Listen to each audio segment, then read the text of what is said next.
Okay, Jim Kennedy, welcome. Good to have you here. Thank you for joining us. Thank you. So let me start with this. Last week I was talking to Anthony Scaramucci, who's quite a character, as you know very well. He was curiously confident about Joe Biden winning the election, despite the polls, which aren't quite so encouraging. You don't feel quite so sure about that, do you? No, I think anyone who is confident is not really looking at the full picture. Neither side, frankly, should be confident because either one could win or lose this, depending on what happens over the next few months.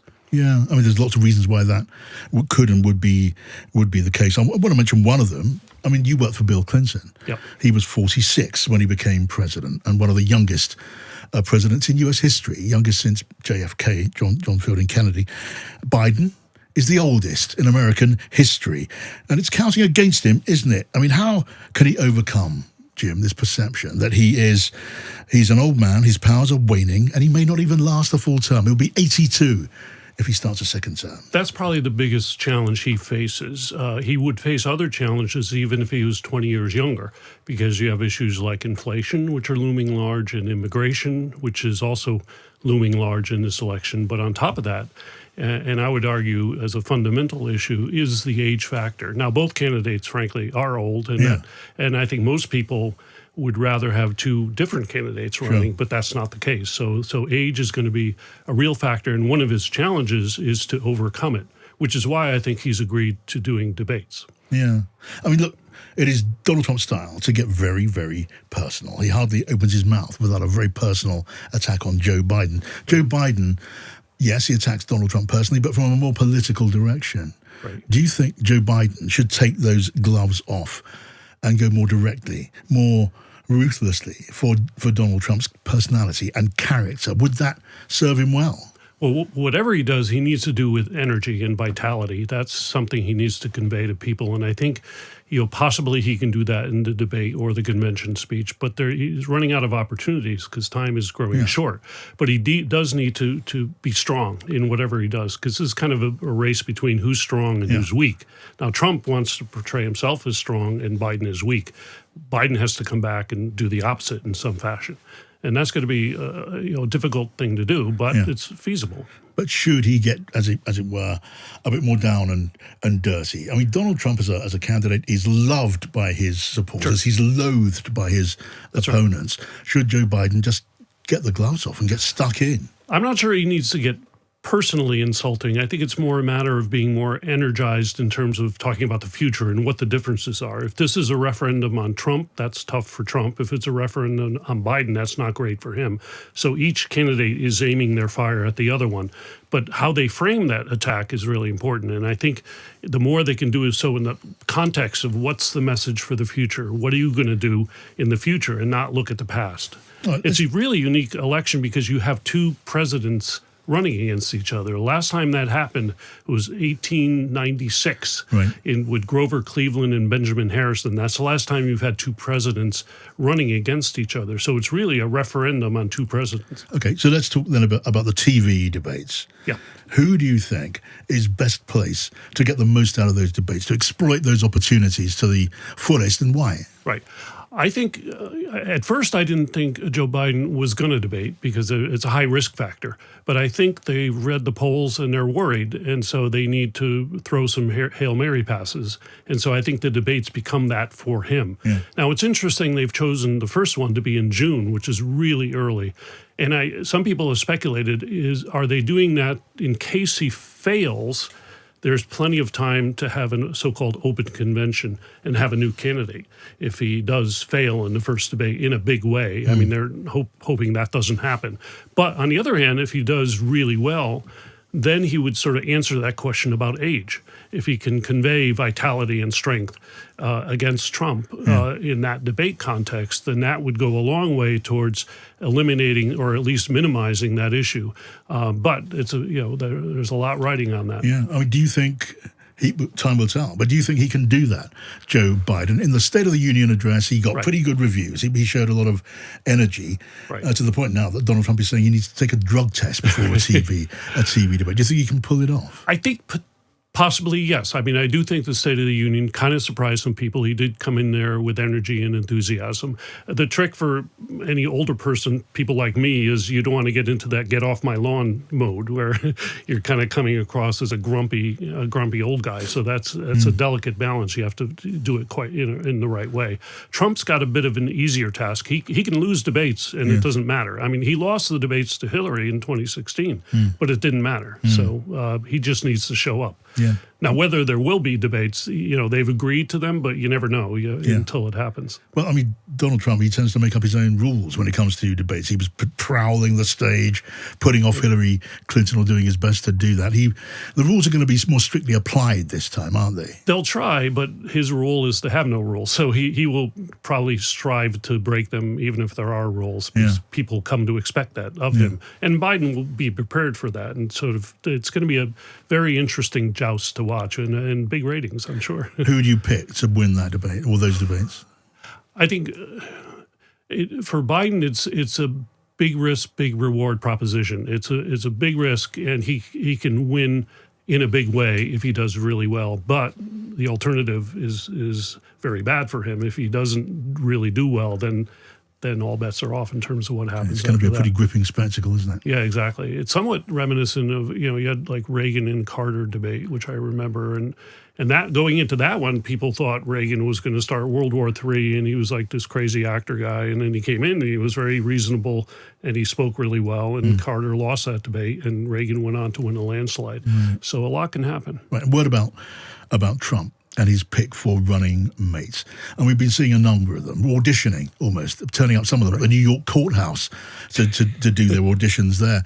What are you thinking about that? Nikki Haley, of course, his former competitor for the nomination, she has pretty much ruled herself completely out now, setting herself against Trump in a way that he could not tolerate. Do you accept that? And will her votes in that event, will they damage Donald Trump? Will they just take away potential support? Well, I think it would be really interesting if he did consider, even though she's ruled it out, you never say never in politics. Do you think he might actually go there? He might, because a lot of people think he won't. So he likes to defy expectations. And, the Wall Street Journal editorial board has said he should consider her, in part for that reason. And my thesis is if he invited her to join and said to her, I'm asking you to join, provided you keep speaking your mind publicly and privately. In other words, that would be a bold, unexpected thing to do. Right. It would communicate strength. He said, I'm still the decider, but I want you to be public in your opposition. Yeah. And it would give her license to join the ticket, despite all the things she has said. Yeah. Now, is he going to do that? I don't think so. No. But it would give her a license to disagree with him in public, which is not his favorite way of behaving. The public would react favorably to that. And the public's going to look at this election differently because of the age factor. But the VP looms larger this year than ever before because of the age of the primary candidates. And so that choice is going to have a lot to do with the outcome. Oftentimes, the VP choice doesn't really matter. But I think in this case, this could be a defining moment for each of them. And Jim, talking about black swan events, is it possible that Joe Biden may not even last the course? What if he blows out in the campaign? Could he give way to someone else? I've seen, highly, wildly speculatively, Michelle Obama's been mentioned, though she absolutely denies it. What do you think? Well, there's two possibilities going into this year, such as, looking at the first debate, it could be a big win for him or it could be a big loss. And then it's one of those break glass in case of emergency moments.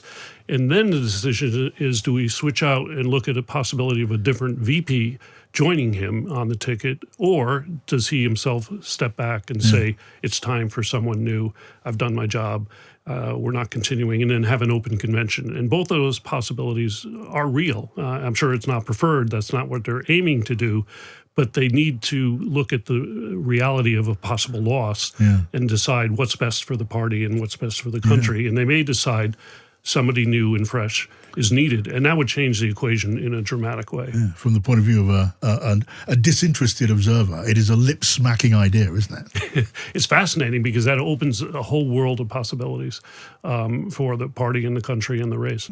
Something we're watching, as you know, really very closely on this side of the Atlantic is the the implications of this contest for Western security, for the NATO alliance, for the balance of power in the world. Donald Trump is very openly skeptical about full-blooded support for NATO in the way that we've always understood it. Joe Biden, he's very much a NATO man. Donald Trump, he's not a full-blooded supporter of Ukraine, to the point that Ukraine's allies are making contingency plans to fund the war without American support. How much is that issue of Western security going to be a factor in this election for American voters? It's foreign policy is not necessarily a number one issue, but the idea of security, both international and personal in crime, is going to be a factor, I think, for voters. And foreign policy is also a pretext for strength and leadership. And so I think that's going to be a big factor. And we don't know what the Middle East is going to look like in October. We don't know what Ukraine is going to look like, or if China invades Taiwan, which may not happen, but it could. All those things are going to loom large. And I think both candidates have shown a lot of support for Israel, although Biden has somewhat equivocated, in part because of concern for the reaction on the left of his party, which I think is a potential problem for him, because he needs to be seen as not wavering in support for Israel, I think, at this time. Even though some young people are showing support for the Palestinians, you still need to show support for the biggest, best ally in the Middle East, which is Israel. You put this all under the heading of foreign affairs, but of course it's also a question of American leadership in the world. America is the foremost power in the Western alliance. Do not Americans view it in those terms as more of an American issue as well as something that concerns a lot of people a long way away? Yeah, and it also has severe economic consequences. Our relationship with China, for example, is a big foreign policy issue, but it's a big economic issue. That's Trump says he wants to put tariffs back on goods coming from China, and that could have economic inflationary consequences in the U.S., and maybe that's something Biden will make an issue out of. All right. I want to talk about the media. I mean, in a previous incarnation, you were the chief of comms for News Corporation, which is the parent company of Times Radio and a good many other media organizations. The media on this contest is so polarized. What do you think is going to be the significance of the media in the way that it covers and handles this election? The evolution of the media has been fascinating to watch. You've had a lot of polarization happening in the media, as well as disaggregation. In the old days, it was just a few networks and newspapers that defined everything. Now it's not only the major media, it's also YouTube and TikTok and all the rest, and then the whole question of what's true and what's not true. I do think legacy brands like the Times carry weight and are of importance in this era, but people are getting their news from all different places, and candidates have channels to reach people by kind of going around the media, and that's going to be employed in a big way, for whether it's through Twitter or X or other platforms. So that's going to be a fascinating process. Who's going to win, Jim? I would say it's in a way it's Biden's to lose, and he might. Okay. Good to talk to you, Jim Kennedy. Thank you so much. Really appreciate it. Thanks.